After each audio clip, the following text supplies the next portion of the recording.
Hey, what's up guys, Totally Dubbed here, and today I'm going to be reviewing the SteelSeries Apex Gaming Keyboard. So first of all, I'm going to go through the features of this keyboard and then go into the review and looking at the software and the typing and everything like that. So first of all, the design of it. As you can see, you've got some profile switching over here that you can press. It changes colors that you can adjust in the software, which I'll show you in a bit, and it's also different profiles that you can set for certain different games, which is always quite nice to have. Over here you've got programmable keys that you can set, again through the software. And at the top over here you've got the MX to MX12 over here. Again, programmable keys that you can do. All keys can be individually programmed, which is pretty cool, like macros and whatnot can be set, but I haven't ventured into that because I've never needed to. You've got another thing which is pretty cool, as you can see, that you've got different lighting. You can change the different lighting. Again, I'll show you through the software, but you've got different zones. You've got the left zone over here, you've got a top zone over here, you've got the main zone over here for the keyboard, and then over here on the right you've got the keypad, and then you've got the logo, which also corresponds with the side of the keyboard. Hopefully I'll be able to show you this, which is over here. So this color corresponds with the color on the SteelSeries' logo, which is located over here. In the package, you're also in. There is also a rubber little bit, which is located at the bottom of the keyboard. So I'm just flipping this over, and as you can see, there's a little rubber bit over here which you can take out. And the other one provided is like the one over here, so you can have either a flat one or a slightly raised one like that. It's different from your conventional flipping up thing, but I think this is a much better design because it gives you much better grip. So for longevity, it's pretty good. Continuing with the design and things that's included, you've got two USB 2.0 ports that are located at the front, which is very useful for quick access for people which want that. I should note that the cable that goes into your PC, you'll have two cables. One is to power the keyboard itself, and the other one is to power the USBs. Speaking about USBs and the cable is braided, which is always nice to have. It's a nice quality, and the wire is a reasonable length. It's got a quite good length, so I wouldn't be worried about stretching it around certain different setups. So overall, in terms of design-wise and what's included in the package, it's decent. Looking at the keyboard, as you can tell, it is a pretty beautiful keyboard if you weren't able to tell already, and this is especially true because you get a 16.7 million color. You can customize it to 16.7 million colors. Let's put it that way. I did find it a little bit of a problem for two colors. Well, two of my favorite colors. One being white. As you can see, this is supposed to be white, and it might look white on the camera, but in fact it has a slight blue tinge.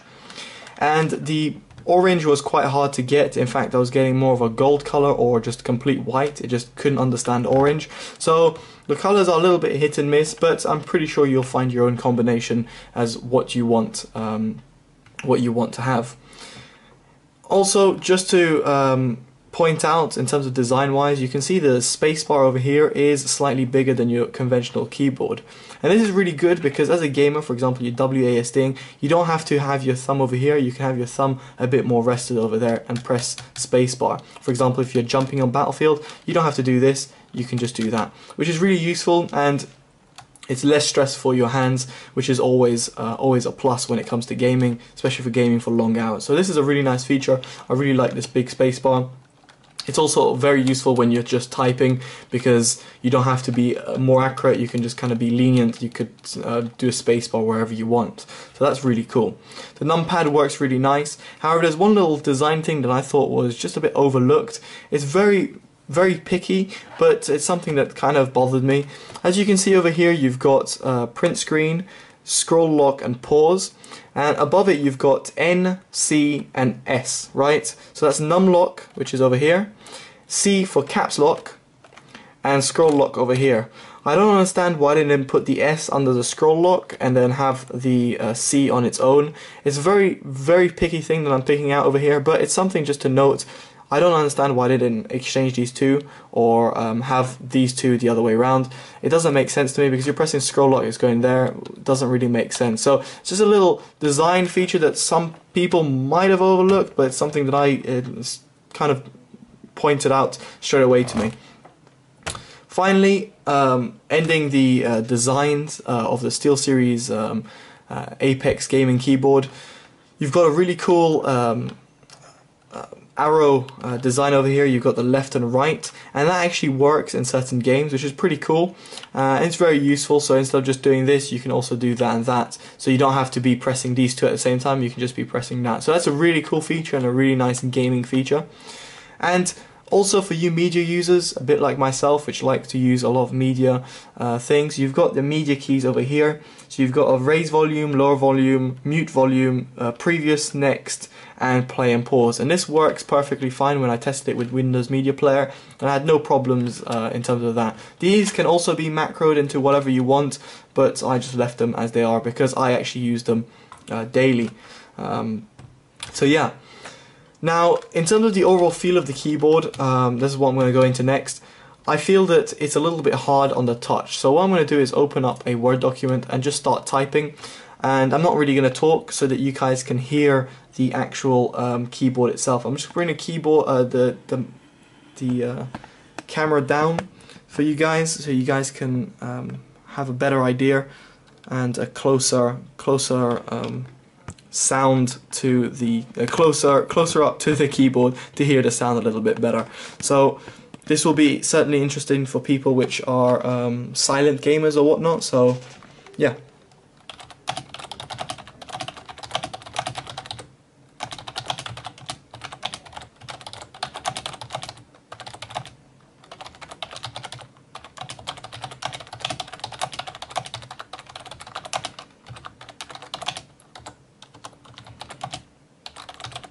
Now I'm a little bit of an angle when typing, so therefore you probably saw I missed a couple of keys, if you could work out what I was trying to say. But basically what I felt about the keyboard, and I do a lot of typing when it comes to reviewing, I felt that the keys don't feel really right. They feel quite hard, they feel quite stiff, especially for a non-mechanical keyboard. It feels quite stiff. And therefore it meant that, especially when I'm gaming, if I'm pressing WASD, I have to kind of press well on them, because if I press lightly, then unfortunately you're not going to get that key to work.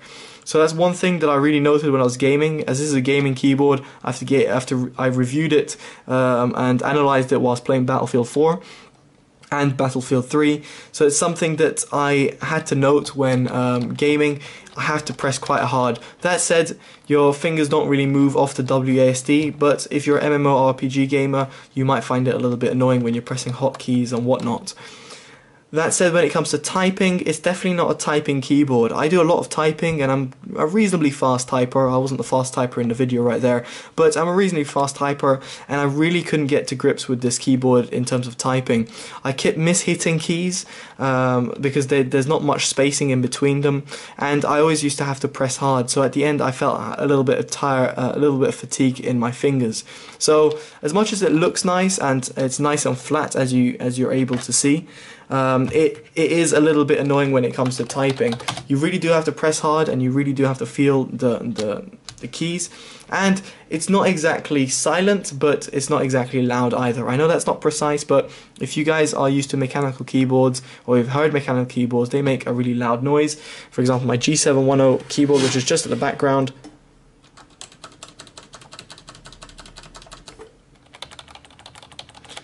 hopefully you're able to hear that. I know this is further away than this, but with that said, that's a mechanical keyboard, this is just a membrane keyboard, and that is definitely louder than this, but this is louder than other membrane keyboards I've heard and experienced. Other membrane keyboards are a little bit softer on the touch, and because they're softer, they're also quieter. So in that respect, unfortunately, SteelSeries keyboard I really didn't enjoy.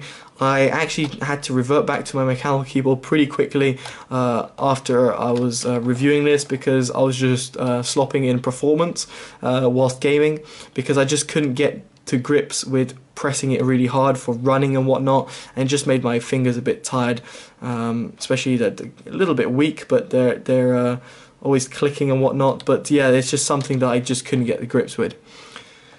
So now going on to the software bits. Now this is the software bit for me is something which is really important. The reason why is because the software really determines the product as a whole.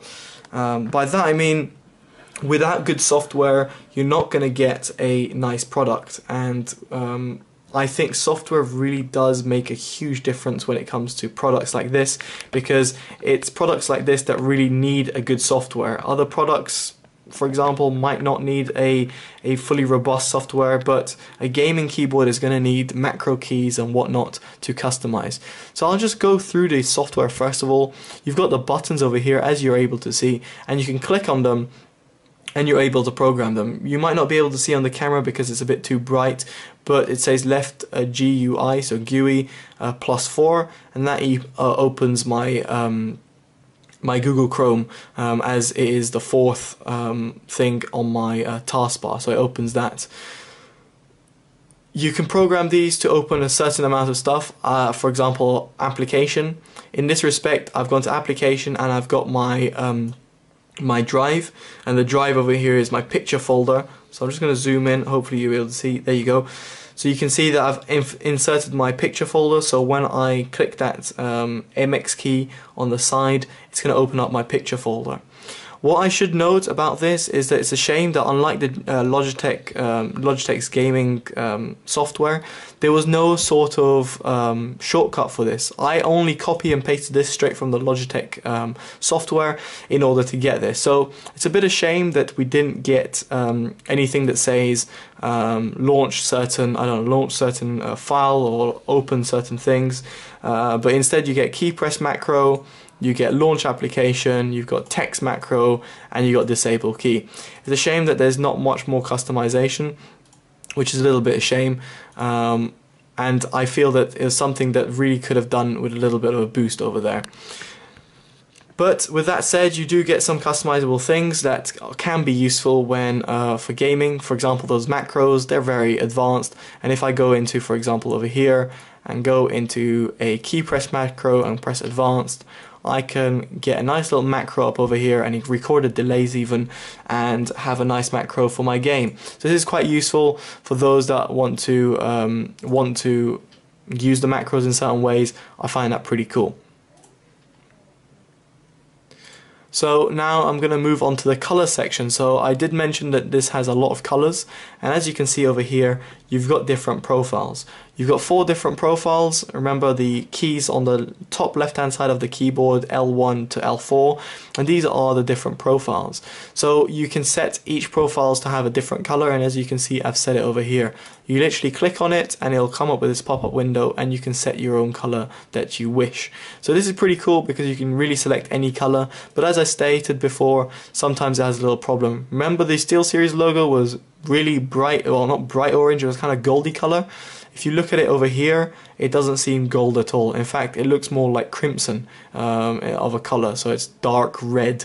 So yeah, it's definitely not that accurate in terms of color reproduction, but it's not hard to play around with it and try and figure out the color that you like. If we move out to the settings, over here you've got the keyboard layout, which for example here is the United States, but you can change that to United Kingdom.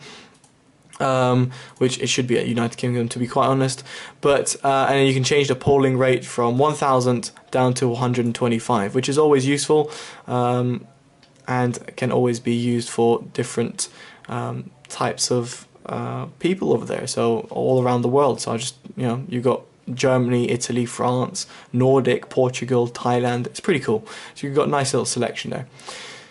Over here, this is pretty cool. You got profile activation options. Now, this is a little bit intuitive of the software when it works, is that if you open a certain application, for example, Battlefield 4, when Battlefield 4 EXE is open, then this will launch a certain profile. This is very useful because it means that you don't have to actively change profiles on your keyboard or anything like that, but that said, it's a little bit useless on the keyboard because you've got those physical L1 to L4 keys. And just to remind you what I'm talking about, the L1 to L4 keys, it's these 4 keys over here because they change the profile automatically, so you don't really need it to launch. But this is part of the SteelSeries program, and it's something that is also present in their mice as well. So there you go. Your statistics over here, I haven't really seen it to be working properly. Maybe I need to do a bit more, but if I press start, maybe it'll start recording. Yeah, there we go. Start recording what I've been pressing and whatnot. But it's nothing that's that special, but it's always useful to know where you're spending most of your time typing and whatnot. So in terms of the software, what are my thoughts on the software? Well, in my opinion, the software lets me down a little bit, and the main reason behind that is actually because of the binding. I use a lot of programs and I use a lot of folders, and there's no certain thing for folders, for example, which seems really simple.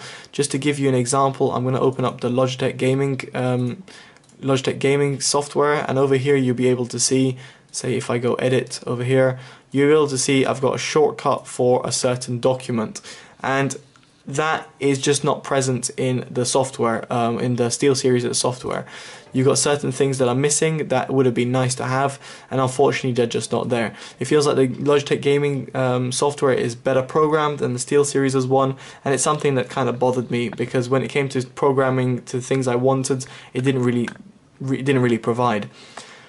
I should also mention this SteelSeries software kind of has a problem with Logitech and Anker softwares. That's the mice and keyboard combo that I use, and for some reason when this keyboard is plugged in certain USB ports, it just conflicts, and the software doesn't work and has a lot of problems.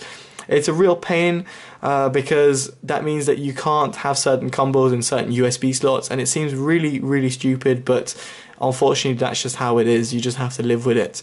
So I read even online some Amazon reviews that some people are like, my keyboard doesn't work suddenly. Well, basically all they had to do is change a USB slot. But the fact that they had to change a USB slot and can't just have it plugged in, like for example my Logitech and Anker combo, which have been literally paired in the same USB slots for about 1.5 years now. I've never had a problem with that.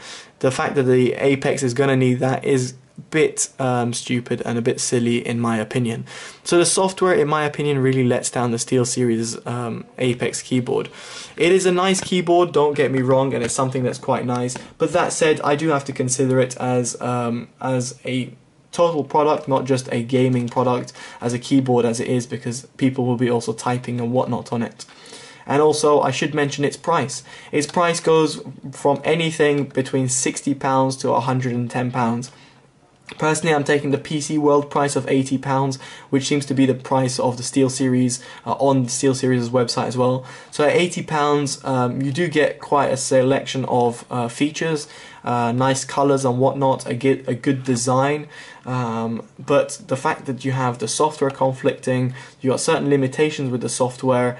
The keys feel a bit heavy, especially when it comes to gaming as well. You need to be pressing quite hard on that, and personally, it is personal preference. I'm not weighing it too much down on that. You have to press down on it, because this also applies to mechanical keyboards. On mechanical keyboards, you have soft touch like the red switches, and you've got some hard touches like the black switches, which require a bit more force. And this all depends on the person's preference. So I'm not going to put that in the equation when it comes to the review. But when it comes to typing, that's something I definitely do take into the equation, and it is too heavy to type on. It's something I wouldn't type on, let's put it this way. And I type a lot, and I've typed on quite a few keyboards, quite a variety of keyboards, mainbrain and mechanical, and this is definitely not a typing keyboard. Gaming, maybe if you want to press down a little bit harder, but typing, you're going to get very tired very soon, and I suggest getting another keyboard. So at £80, this keyboard is a little bit hard to recommend, simply because it doesn't really fit my preference, but also it's a little bit hard, it's a bit niche in that respect, and also it's a little bit picky with what it works with. For example, it doesn't work properly with an Anker mouse and a certain USB port, but works fine with its own SteelSeries Sensei Raw. So because of that, I don't feel like I should give it a lower than 3 stars, because it's not really fair, and I can't give it higher than 4 stars. And in that respect, I'm going to give it a 3.5 stars. 3.5 stars out of 5. which is a solid 7 out of 10, which is not a bad score if you ask me, but it could have done really much better if it didn't have the software conflicts. If it wasn't for the software conflicts, I would have taken personal preference a little bit out of it and probably given it a 4 out of 5, so an 8 out of 10. Or pushing 4.5 out of 5. But again, it's not a keyboard I would recommend for typing, so I definitely cannot give it a 5 out of 5, simply because a keyboard is not going to be only used for gaming, it's also going to be used for typing, even if it's just typing in the server name, or even if it's typing to your friends on chat whilst in the game. It's just not a typing keyboard. At least I didn't feel it. I felt like I'd made a lot of mistakes because the spacing was quite low between these keys. So overall, not a typing keyboard in my opinion, but a good keyboard nonetheless, and especially for the people which have heavy touch on their keyboard, I think you'll enjoy it more than I did. But anyway guys, I know it's been a long video, but I thought I should go through every single feature and explain it thoroughly and a little bit concisely, and as much as I can with nice wavy hand motions to try and keep you entertained. But hopefully this keyboard review has been useful for you guys, and it's something that you can look and reflect upon, and maybe share your own experiences with your own Apex keyboard if you have it, or if you are thinking about buying it, and what are your thoughts now on it. It will be nice to hear in the comments below.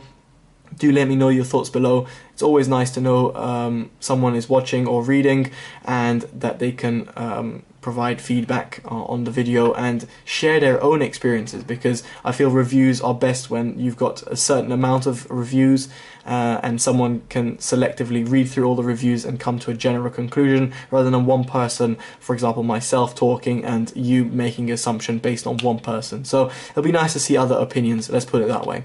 So there we go guys, I hope you've enjoyed my review. Please do subscribe if you haven't already to my tech channel, Totally Dubbed HD. Please do like this video, it always helps, and make sure if you share it with your friends and whatnot, if they were thinking of buying it or whatnot, or if you like this review just generally, that will always help. Alright guys, I've been Totally Dubbed, and this has been the SteelSeries Apex Gaming Keyboard. Take care, bye bye.